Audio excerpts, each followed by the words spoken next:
Progtime, the layered reality YouTube show. Ladies and gentlemen, welcome to the June episode of Progtime. Summer is upon us, or at least that's what they keep telling us. We don't really see it here in the Netherlands. Maybe it's better where you live. I certainly hope so. This is a bit of a different episode this time because we got 2 review segments this time and a whole lot of news. There's a lot that I need to share with you guys. So let's just go to the news and let's just get this over with. Let's go. First and foremost, Lauren is not here this month with her segment Is It Supposed to Sound Like That? That's not because she doesn't want to, but because she has a really good reason as to, well, not make her segment this time. And Lauren recorded a little video for you telling you all about it. Let's watch it. Hey everybody. Well, we're at download on day 1 of All Them Witches Store. Hopefully it's going to be a fantastic one. I know you guys are missing me on Progtime, but I'll hopefully give little updates every now and then. Cool. Bye.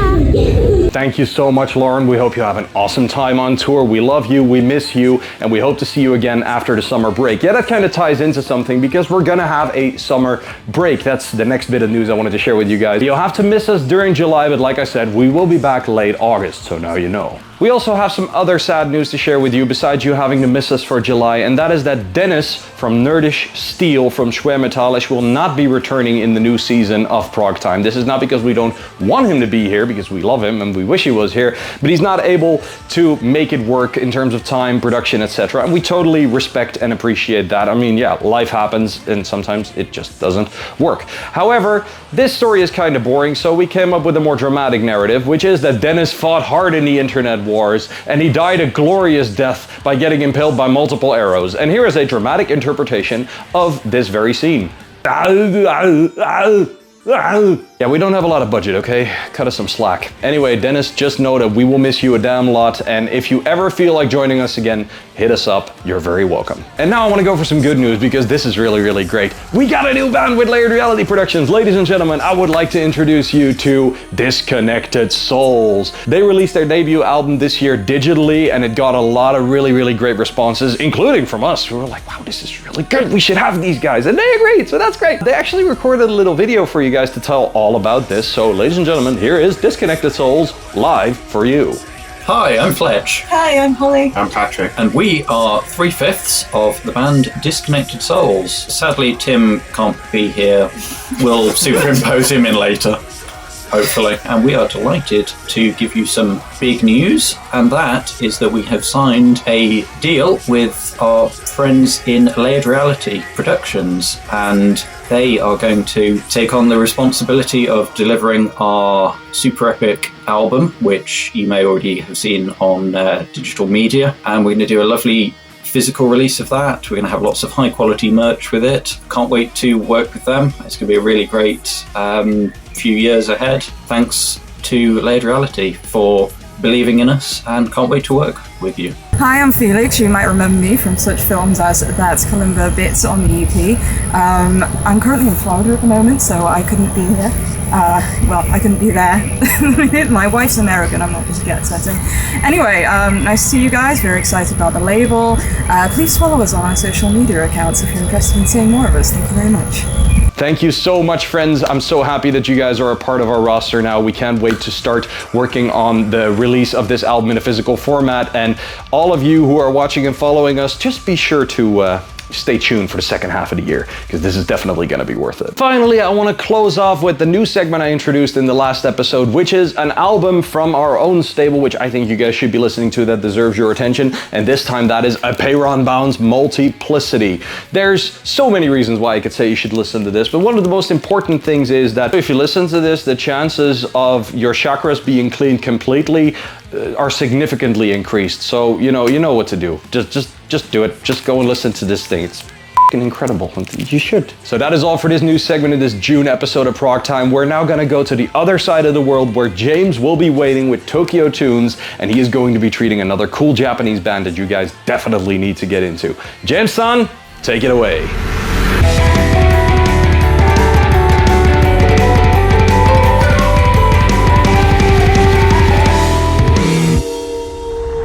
Hey everyone, James from Lycanthro here, once again here on Progtime for another edition of Tokyo Tunes, the monthly segment where my knowledge of Japanese metal garners me the secondhand embarrassment of parents and grandparents everywhere. I hope you guys enjoyed last month's segment on the monolithic Unlucky Morpheus. This is a band that I hold very near and dear to my heart. They are one of my favorite bands just in general, and I hope you guys checked them out and got something out of them. Now this month's band is a band that I feel like a lot of Western metal fans know, but I feel like this is a band that deserves to be elevated to a higher position than they are now. I'm of course talking about the absolute Eastern badassery of Ryujin.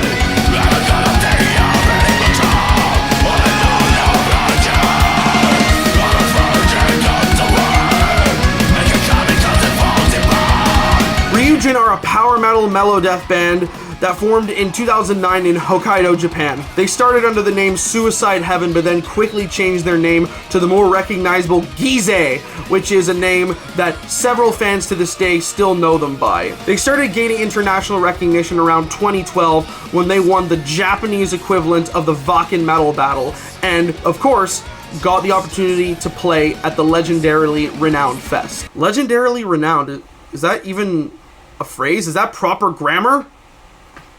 Ever since then, they've gained international recognition representing Japan at several different major festivals, including Leyendas del Rock, Summer Breeze, and of course the legendary 70,000 Tons of Metal cruise. In 2023, they decided to rebrand themselves Ryujin, the name of a legendary Japanese dragon god from, well, Japanese folklore. They did this in tandem with their announcement signing to Napalm Records and them announcing that Matt Heafy from Trivium would be serving as their manager. In short, this band has had a very fast rise. I mean, hell, they have a song called The Rising Dragon, and they literally decided to rebrand their name to a literal dragon god. I mean, if that isn't a Chad move, I don't know what is. I feel like prog fans will enjoy this band because just like Tokyo Tunes luminaries Own Myoza, this is another band that combines many different elements, everything from death metal to Japanese folk instruments, while forging a sound that's all their own. I mean, this is a band that has often been described as Japanese folk mixed with full-on Children of Bodom worship. And yes, Children of Bodom's music does sound better with a shamshen. Trust me. My main recommendation from them will have to be their most recent output, their 2024 self-titled album, Ryujin. This album is definitely one of my favorite albums of the year so far, and the main word I can use to describe it is memorable. Every track on there is memorable, and that's something that is very hard to find in music these days. Kids these days, I'm just kidding, but nevertheless, memorability is such an important thing for me as a music fan in general. From the epic Ryujin and Fujin to the soaring Rainbow song, you simply can't go wrong with this record. I'd have to say the best track on this album has to go to the emotional power ballad, and I hope I don't butcher this, Saigo no Hoshi. This song very much reminds me of the power ballads that you used to hear from bands like X Japan back in the day. And that's saying a lot considering X Japan's penchant for writing probably some of the greatest metal power ballads of all time. Also, their manager Matt Heafy makes several guest appearances on this album, and his voice is definitely welcomed, with his melodic sensibilities fitting in really nicely with Ryo's demonic shrieks. Overall, I cannot recommend this album enough. Anyways, that's it for this episode of Tokyo Tunes here on Progtime for this month. Thank you so much everybody for watching. Subscribe to Layered Reality Productions and stay metal, my friends.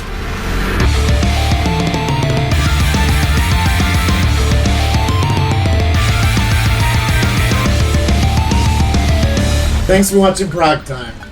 I'm Progfessor Rowan, and welcome back to my laboratory. This time I'd like to speak about a band, an album that is very dear to my heart, The Chronomaster Project, the Android Messiah. For your sins we take it slow. I came here with my wife to build a better life. The band's from Italy, although with an international cast of 9 vocalists, including Mark Bowles, Vicky Sarakis, Amanda Somerville, Snowy Shaw, Gianluca Mastrangio, Chris Boltonthal, Mike Mills, Nina Osegueda, and Marcelo Bobbio. So, as you can tell from the vocalists, if you are an Arion fan, you know that this album is free. You know, it's a space opera.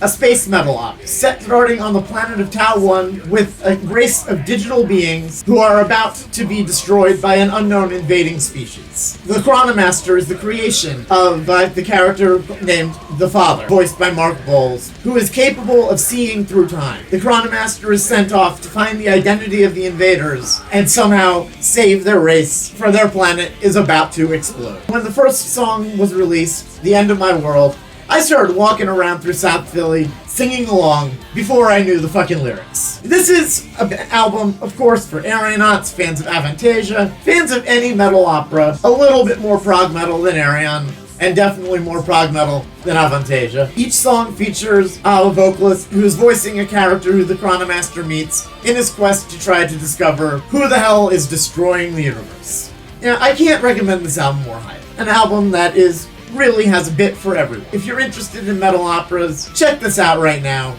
By the way, they are in the process of releasing a new EP titled Into the Wormhole.